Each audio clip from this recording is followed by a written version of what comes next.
In this episode, I'm joined by Casey Levine, a dynamic managing broker at Berkshire Hathaway Home Services, York, Simpson, Underwood Realty in Cary, North Carolina.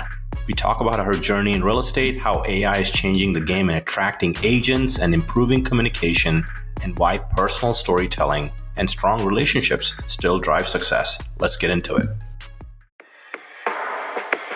Are you a real estate agent eager to unlock the power of AI to boost your productivity and scale your business? Then you're in the right place. Welcome to Real Estate AI Flash, the weekly podcast that takes AI from a buzzword to a business tool, making it approachable and actionable for agents like you.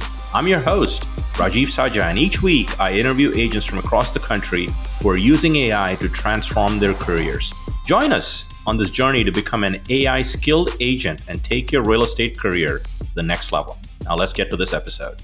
Welcome to another episode of Real Estate AI Flash. And today my guest is Casey Levine, managing broker from Berkshire Hathaway Home Services, York, Simpson, Underwood Realty in Morrisville, North Carolina. So Casey believes North Carolina is the best state to live. And I couldn't argue with her because I met her in Asheville, North Carolina for the first time when we were at a conference, and I fell in love with North Carolina. So Casey, welcome to the podcast.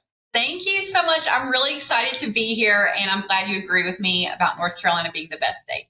Yeah, that is definitely on my top list to potentially, retire in some capacity at some point. But I love North Carolina. So yeah, you and everyone else wants to come to North Carolina to retire. So let me know. Yeah. So I'd love for the listening, I gave you like an elevator intro, but you've been in the industry for a long time, and I'd love for the listening audience to kind of get to know Casey in terms of when you started, how you got into real estate, and bring us to today. Yes, definitely. So I am with Berkshire Hathaway Home Services, York, Simpson, Underwood Realty. I've been practicing for a long time how to say that. I have been with Berkshire Hathaway for 10 years. I started as a real estate agent. Oh, wow. Coming in, not only new to the area, I have always been born and raised North Carolina, but not from Raleigh. I come from a really small town outside of Charlotte.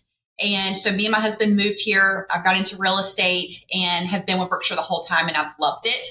I loved everything about real estate. And about a year and a half ago, I took the plunge and became the managing broker of the Morrisville, Cary office.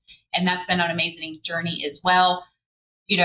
Helping people on a higher level, because from just helping my clients for the last, 8.5 years, now I'm helping agents help others on a bigger level. So it's been an amazing time. Yeah. And that's what excited me to have you on the podcast, because you're not just practicing real estate. We'll talk about AI uses there, but also as a managing broker, you're looking to empower your agents with AI skills. So you come from both places that I'd love to get that insight on the podcast today. So, November 2022 seems like a decade ago, but that's when ChatGPT launched.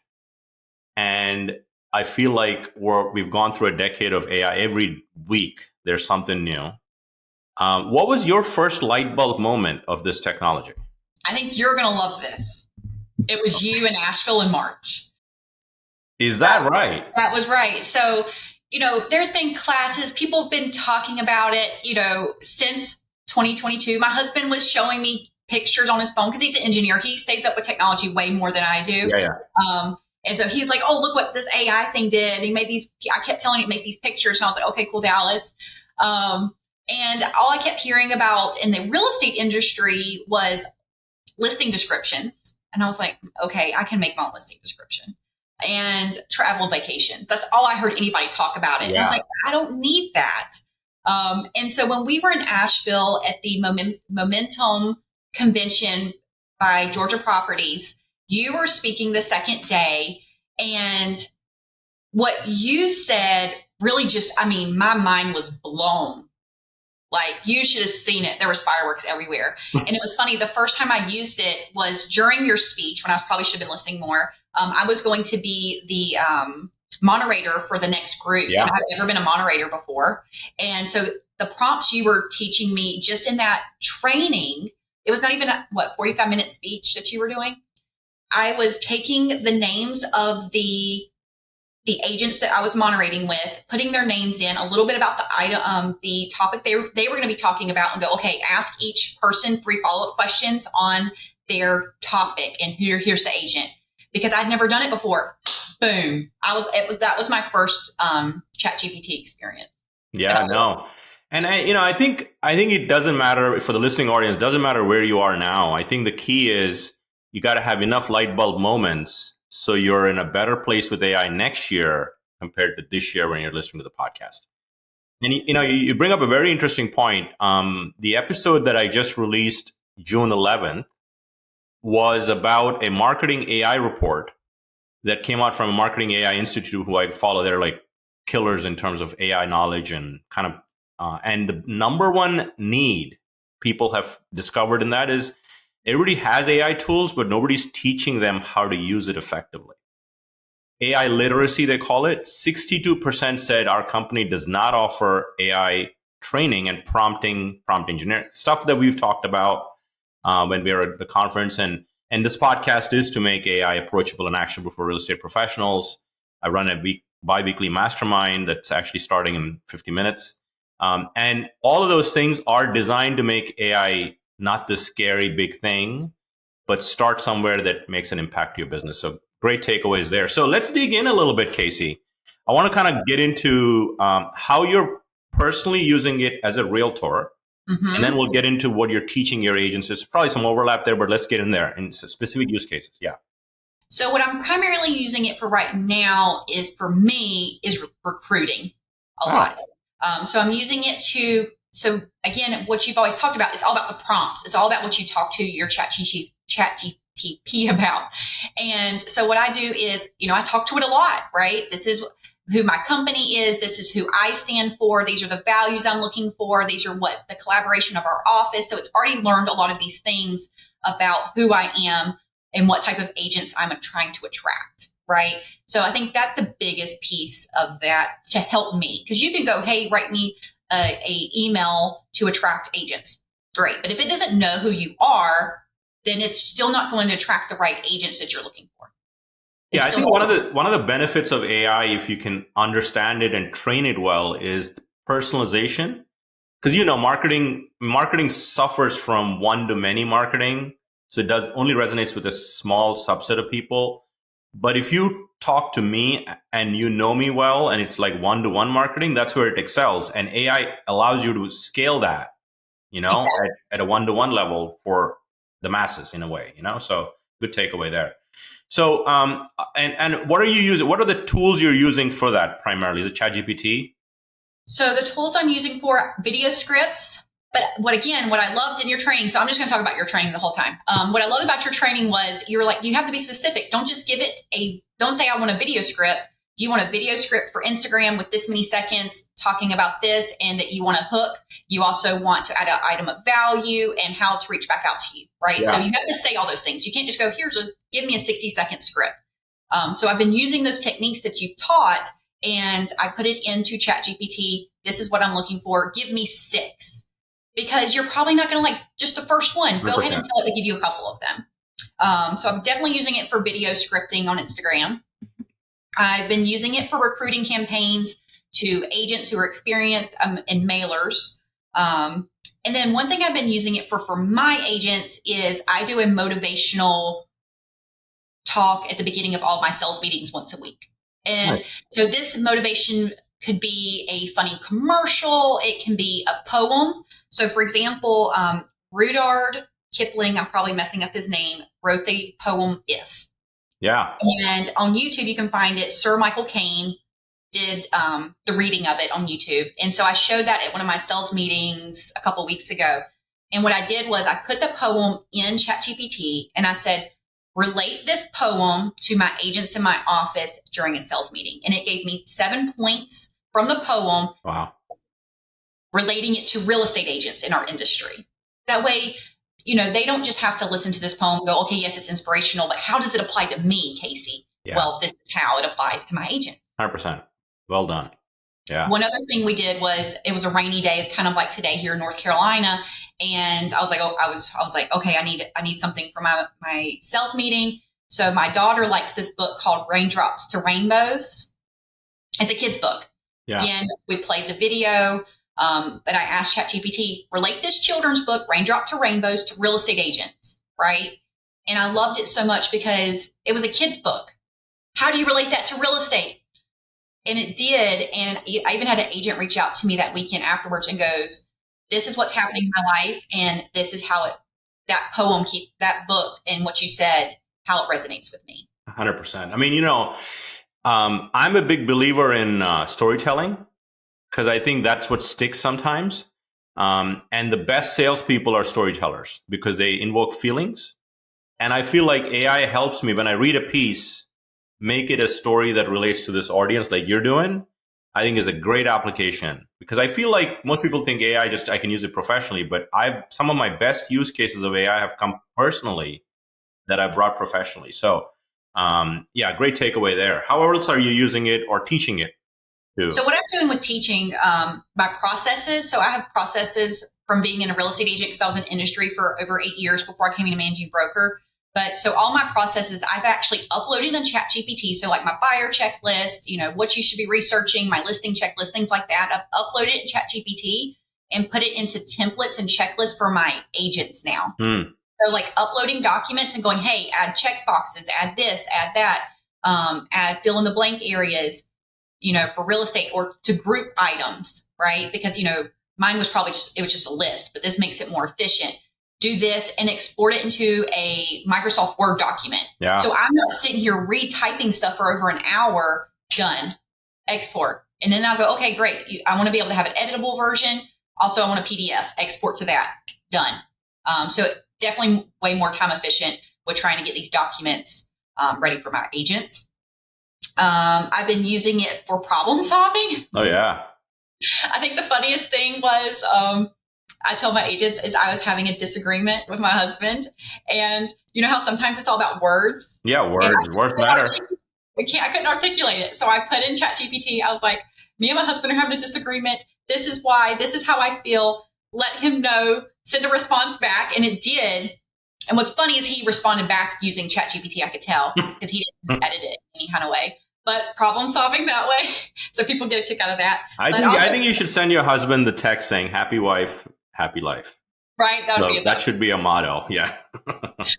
But with my agents, like sometimes they'll be like, hey, Casey, this seller is upset or this is what's going on. How do I say this or that? I'm like, let's put it in ChatGPT, right? Yeah. How do, go ahead and you might not use it word for word. You should not.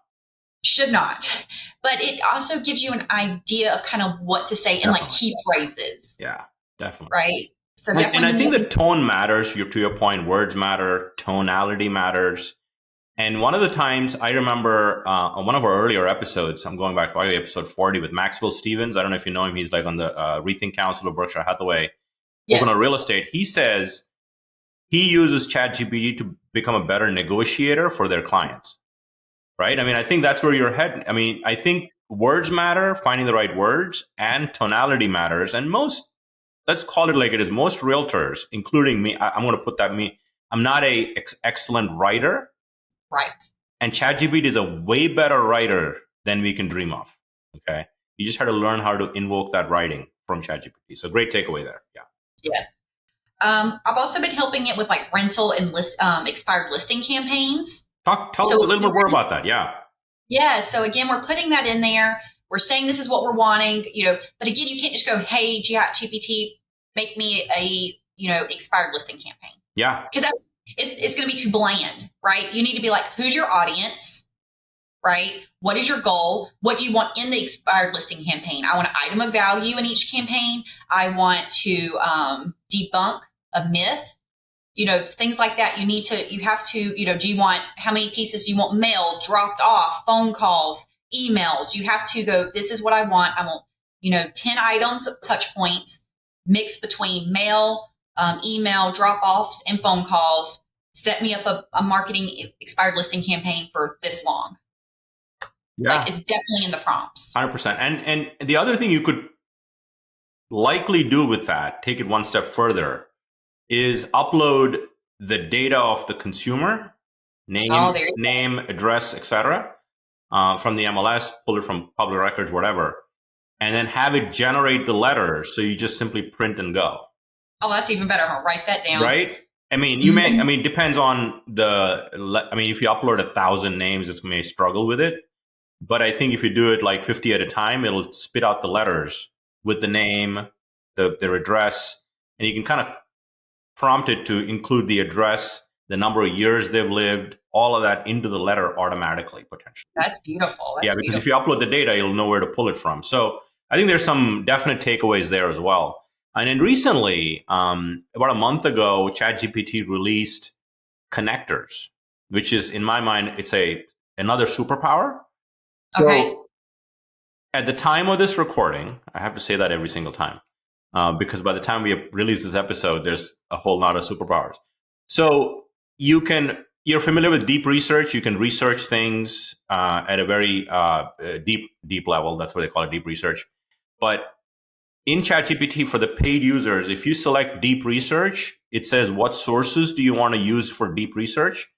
It defaults to the internet, the web, but now you can connect Google Drive, OneDrive, Dropbox, other corporate business sources. So a good example is I just tried this the other day, and I connected my Google Drive. And by the way, those of you that are concerned about privacy, OpenAI specifically said anything you use in connectors, they will not train on, and it's part of their terms. So I connected my Google Drive, and I said, we're at 75 podcast episodes. Can you go through my podcast episode folder, look at all the topics we've interviewed our guests on, and give me the top 5 topics that are resonate with real estate agents that I've not had a guest talk about. Okay. And I went, got a cup of coffee, in 7 minutes, it gave me the report. Now that I could have uploaded all of the docs, but once I connect it, it's there. It can reference it. I can call it in a prompt. So I think we'll see a lot more of that integration with ChatGPT. And so that's a good takeaway for market analysis and expired. So anything else, Casey? Let's try to see if going through everything, problem solving, expired, rental campaigns. I made lists because I love a list. So family thing. Yeah. So we talk about how you've had the best things personally. So we went to the beach with my family. My family was me, my sister, both of our daughters are same age, they're 3, and my Meemaw, who was 90 years old. We have Meemaws here in North Carolina. And so we took her to the beach for her birthday. And on this 2.5-hour drive with 2 toddlers in the car, as you can imagine, they were going insane. And so I was like, okay, I'll tell you a story. And I've made up the Adventures with Meemaw stories. And now we're up to about 15 stories that I have come up with. Yeah. Well, what I used ChatGPT for was I had the transcript. So I had the audio recording. I uploaded it into ChatGPT. I said, here's the audio recording. Turn this into a transcript for a children's book and format it for, ages between 3 and 5. And so it did that and put it in format for a children's book. And then I went through and described each page for them to make a illustration. Oh. And I printed it out and Shutterfly, and they love it. That is crazy good. Crazy good. And it looks like them. So it looks like my curly hair, brown hair little baby, and the blonde hair and the Meemaw. Like I described the scenes and everything. So that was a personal take. That's awesome. That's awesome. Anything else before we get to the final 2 questions we have? Nope. I think that's about everything I've mainly been using it for. No, I mean, I think you touched on personalization, expired campaigns, and not just using it professionally. Personally, there's a lot of use cases that I'm sure our listening audience would appreciate. And we'll include all of the links for Casey's social in our show notes, so you can follow her. She's a great follow on Facebook. And if you need some help in the Research Triangle Park, Raleigh, Durham area, Morrisville, or anywhere in North Carolina, as Casey would say, you should reach out to her because she'll take care of your clients. So the first question is, you're a managing broker and you've been an agent. So if you were to start your journey today for your younger self, Casey, what is the one piece of advice you'd give yourself? And it could be anything with business, anything. So this is a great question. So again, I started 10 years ago. When you're new, I was young or younger, and I was just grasping. I didn't know anybody. I knew my husband, and he went to Europe, right? So I didn't know anybody. And so that was my biggest struggle. Even though I'm from North Carolina, I didn't know anybody in Raleigh. And my biggest takeaway, I wish if I could go back to do it again, was definitely connections with the people. right? Like the mailings and the this and all that other stuff's great. But if I could do it again, I would build more relationships. I would have done more events. I was a big event person. That's how I ended up doing a lot. I did a lot of ladies' nights, book clubs, crafting clubs, things like that. I would have done even more of that. I probably would have done one almost every night if I could have, because back then I could. But I think that's what I would say. Go back and build relationships. We get too distracted with all of the shiny. And, I love ChatGPT. I call it my dragon. Usually everybody has a name for it. Well, mine's a dragon. I love it. But you have to use the tools and know how to use those tools to help you build the relationships. 100%. Well said. And that's what I wish I would do. I would have done just sooner. Well said. Well said. And we've always talked about, have AI take care of the mundane so you can do the meaningful, which is your client relationships. And that's the last mile that AI will never replace, because people like to do business with people, the emotion, all the things that are involved. So well said. So the final question is, I don't know if you're a book or a podcast person, Casey? I'm an audiobook person. Okay, fair enough. So it's hard to pick one book, but I suspect there's one or two books in your arsenal that have been more impactful than others. So if you had to recommend one book or podcast, what would that be for the listening audience? I'm going to do one book and one podcast. Yeah. I like the 5-second rule by Mel Robbins. Oh, yeah. Because I think too many people overthink and they don't just do it. And so count backwards from 5 and just do what you're hesitating with. And so that's one that I really like for a book. And then a podcast, other than yours, of course, I really enjoy the Ninja Selling podcast. Ninja Selling, yeah. Great one. That's probably my favorite one as well for a podcast. Perfect. Yeah, we'll include the show note, links to those podcasts and the book in the show notes. Casey, this has been fun. Yes, thank you. One of my highlights being in Asheville was meeting you in person. Thank you for jumping on. And if there's anything I could do, let us know. And I'm sure we'll see each other sometime soon. Yes. Take care. You made it to the end. Nice. My goal with this podcast is to elevate your AI skills every week. If you found value in the show, your goal is to follow, share with a fellow agent, subscribe to our YouTube channel, and leave us a review, as it helps us reach more agents like you.